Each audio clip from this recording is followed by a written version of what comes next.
The 2020 U.S. Census will soon reveal how much more racially diverse this nation has become.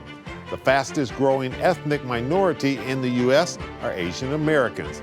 But according to the 2010 census, the largest ethnic group of color are Hispanic and Latino Americans, estimated to be 18% of the population, followed by African Americans at nearly 13.5%.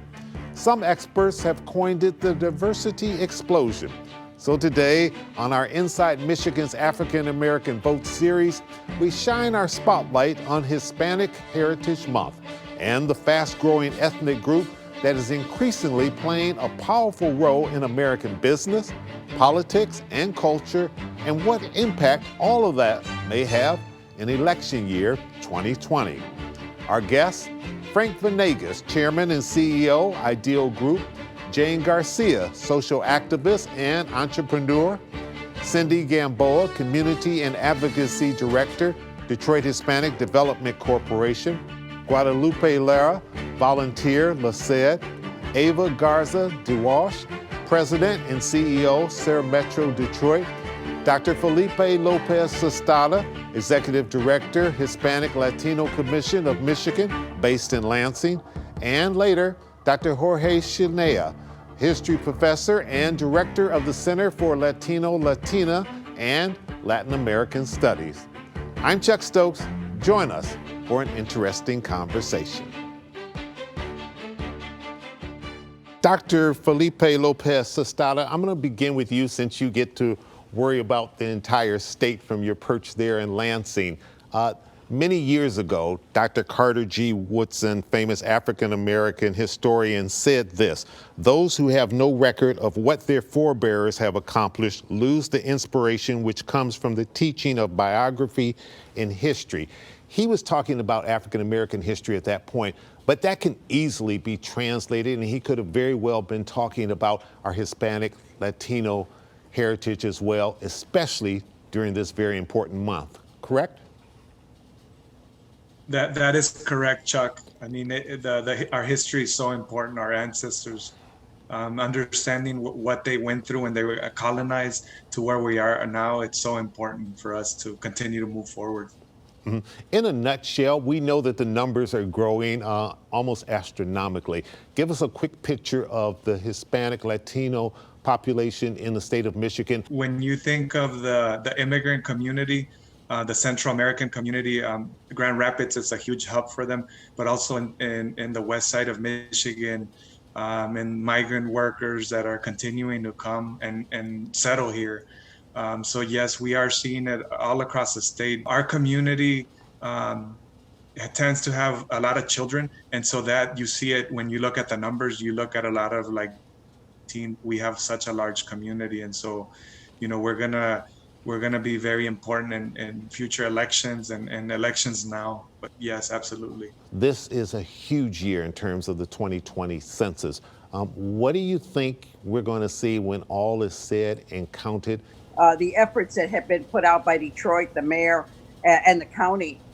In metropolitan area, I've seen a lot of people step up to the plate, the churches, because I think they see more than ever before how important the numbers are going to be for our future, not only for the future of the state, but also for the future of our community. So I have seen a lot of efforts. The nonprofits have stepped up to the plate more so than I've ever seen before. That I'm hoping that people understand that how important the census will be to our community. Frank Venegas, this doesn't just translate into political power, it also translates into economic power. There was a recent article written on you and your family called The Venegas Legacy, A Family of Steel, in Michigan History Magazine, written by Maria Elena Rodriguez, author and historian from our community here. Wonderful story. If people haven't seen it, you need to go get it.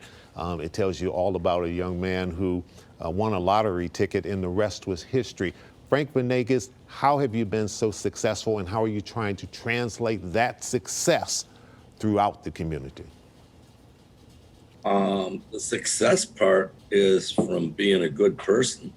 And then second, for me, was what I was taught from my grandmother is look around where you work and live and see what you can do.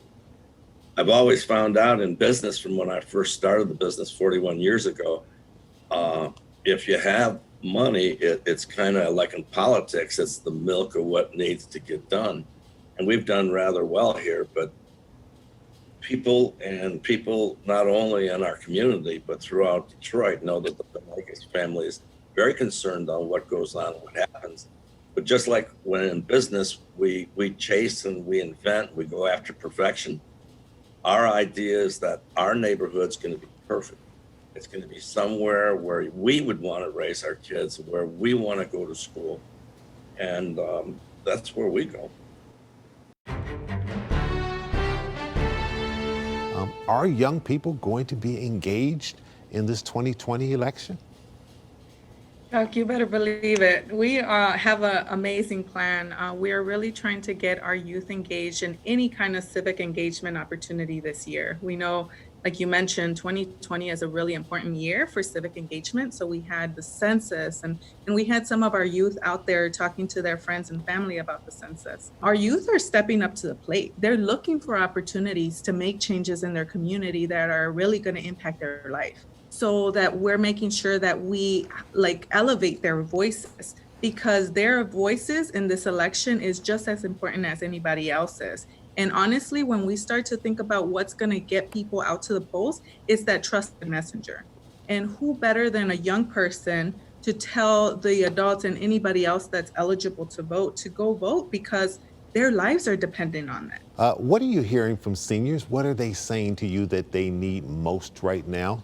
We've always been concerned with educating about how to manage your own health, because a doctor can just be a partner. You have to be part of this team. But our whole focus, and we are still in this emergency response to COVID.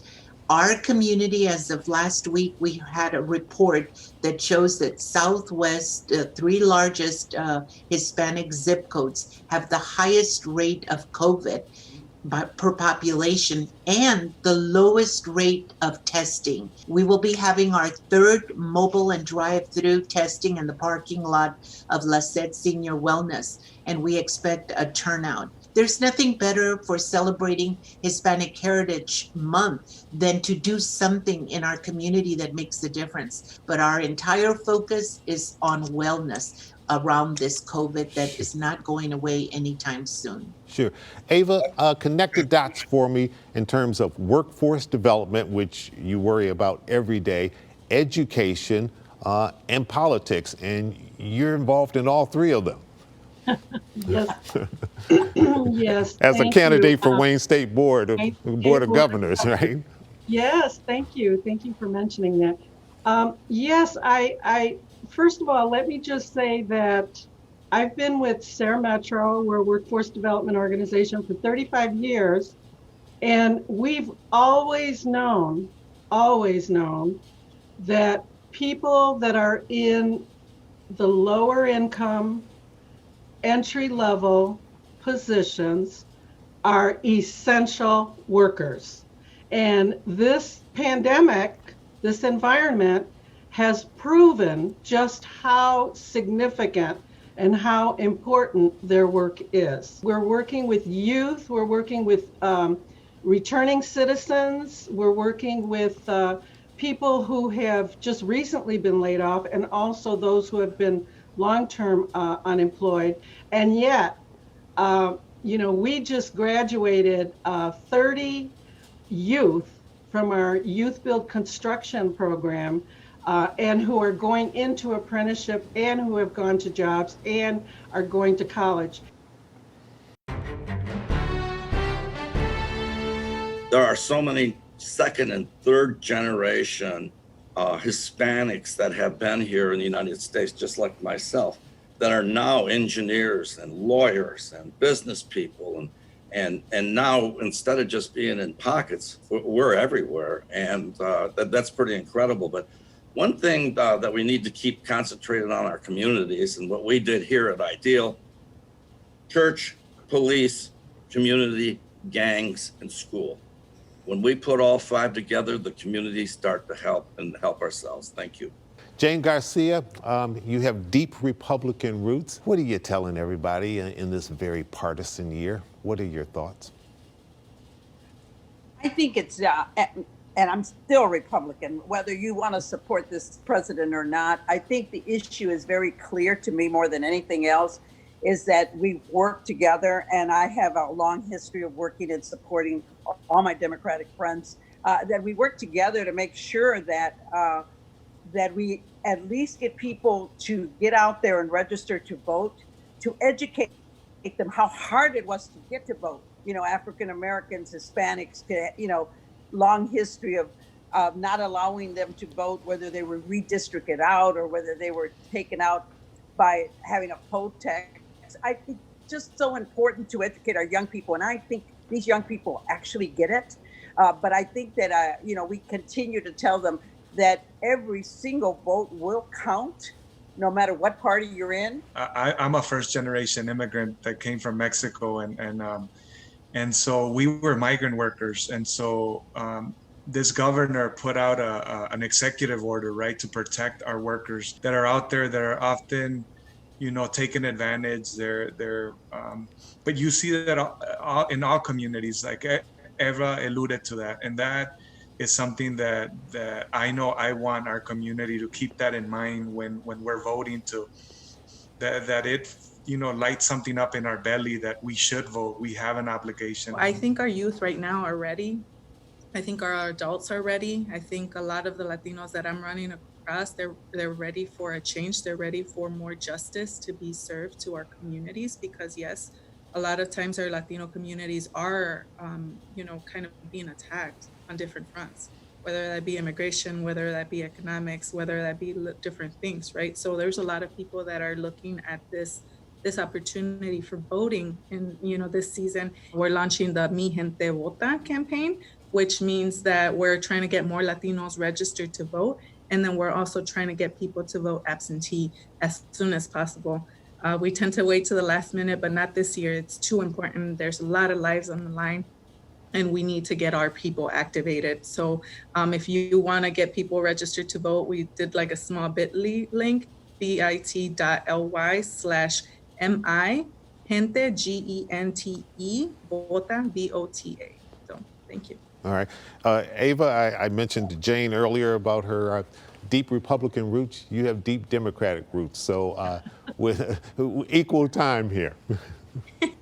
Well, all I want to say is that Jane and I are like sisters. Yes, you are. We grew up together, and I'm fortunate to have her as a dear friend. I would like to just say that I hope that the leadership in the city and in the state will recognize that we need to invest in training for our tomorrow's workforce. And, you know, I also want to give accolades to Frank. Frank, you know, has been, you know, a pillar in our Southwest Detroit, and actually in Detroit and Michigan, because he has hired a lot of our youth and adults who were unemployed, and especially in our community, the Hispanic community. So, you know, thank you, Frank. We need more employers like you that invest, you know, and that are building our future workforce. Thank you so much. I grew up in Texas, a family that was hardworking migrant. I wanted to go to college. There was no money, but a man took a chance with me, and actually he and his wife drove me so that I could receive a migrant scholarship at Central Michigan. And I have been, through that kindness of that family, I have been able to share that with my entire family. My grandmother would always say, we just need one of you to make it, and then the rest of the family will be okay. You can see right here by this panel of successful people that there are many successful people, but how did we get here? I know for me, somebody gave me a hand up. You were born in Puerto Rico, you were raised in Spanish Harlem, got your PhD at the University of Minnesota, so you've been around. What we haven't talked a great deal about so far today is the Caribbean Hispanic culture and the influence that it has had in this country, as well as in Southeast Michigan as well. That's another key part of this Hispanic Heritage and Hispanic Heritage Month that we're celebrating, correct? Absolutely. In fact, when I was studying in graduate school, one of the first things I learned, I read John Hope Franklin's book about the African American experience, and his very first chapter talks about the migration of people from the Caribbean to settle the Atlantic coast of the United States. And they established Little Barbados and, a lot of communities that replicated the life of the people that came from the Caribbean and moved to the mainland. And that part of the history of the Caribbean presence in the United States has not received a whole lot of attention. So it's safe to say that there has historically been a rather strong alliance between the Caribbean and Hispanic, Latin American culture and the African American culture. Absolutely. I mean, you think about people like Stokely Carmichael, who popularized the idea that Black is beautiful and Black power. Or you hear people like C.L.R. James, who studied the Haitian Revolution in the context of the civil rights movements that were taking place in the 60s. And then you look at Marcus Garvey. I actually named my son after Marcus Garvey, and he was a Jamaican who was instrumental in shaping the direction of civil rights in his days. So as we look at this highly charged political election year, and we look at the diversity of the Hispanic community, what is it we see? Because if we look at Southwest and Texas, we see a certain kind of politics. If we look in Florida, we see both President Trump and Vice President Biden, a Democratic candidate for president, battling over the Hispanic vote. Up east, where you're from originally, we see a different type of politics. This is all becoming more and more influential in America. Historically, the Latino population has been called the swing vote, because if they align with one or the other group, they can actually determine the outcome of the election.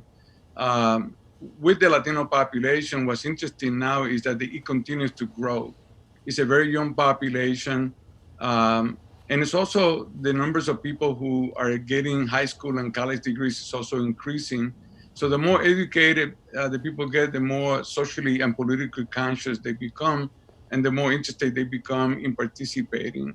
The challenge is always about what do you deal with the immigrant population and the fear that that connotes or elicits in our society, that somehow they are taking over the country, there's too many of them, that we couldn't handle the influx. So those fears, get used politically by different groups to stoke fear and to cause people to have reservations about that population.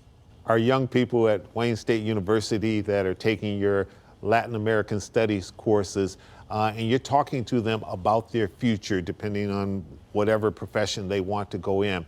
Are you talking to them about how what they're learning and what they're going to be doing should become the strength of America? In the old days, we used to try to convince students that Latinos matter, that they counted, that you're part of history.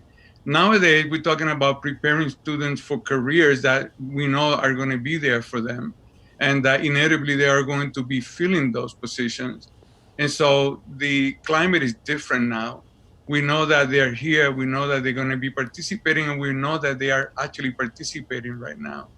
And so it's a different game now. Every year it gets more and more interesting. 20 years from now, what is America going to look like, and what do you think the influence of the Hispanic Latino community will be?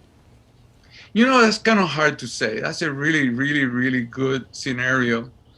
All I know for now is that in about 2050, right? 30 years from now, the Latino population / Hispanic population will be 1/3 of the US population. That means that 1 of every 3 persons that we will run into will be able to trace the origin to a Latin American or Caribbean nation. So that's going to be an interesting scenario. To what extent that population is going to connect with that region of origin or continue to become rooted in the American experience here remains to be seen. But all indications are that people are feeling pretty good about participating in this nation. You see it in the participation of Latinos in the military. You see it everywhere we look at. The evidence is there. It's a vibrant community. People are feeling pretty good about participating. Of course, there's always going to be roadblocks, right? Sure. But it's the fabric, it's becoming the fabric of America. Yeah, and the undercounting phenomenon, I'm sure you talked about that earlier with the census folks like Jane Garcia. Yes. That far too many people are being left out of the census, and each percentage of the population that is left out represents millions and millions of dollars of federal money that is not allocated or used by those populations or those residents. So there are roadblocks, right? But the horizon looks better each day, I think. What do you think the chances are that how the Hispanic community votes across this country could very well decide who becomes president for the next 4 years? It's tempting to say that they will go historically, right? Which means that they will probably vote overwhelmingly Democrat. But I think people are also going to be looking at a number of things. Who offers the most opportunities for them? Where can I get my education? What are the chances that I will get good housing? Could I be allowed to express myself? Am I in a free country? Are all the indicators showing that I am embraced, wanted, welcome? I think that they're going to be looking at a lot of those factors closely. And, the president is obviously one major piece of that, but there's also congressional leadership. There's local elections at the county. All of those matter. Next week, keeping a close eye on the power of the Michigan vote from Washington, D.C. I'm Chuck Stokes. Thank you for joining us.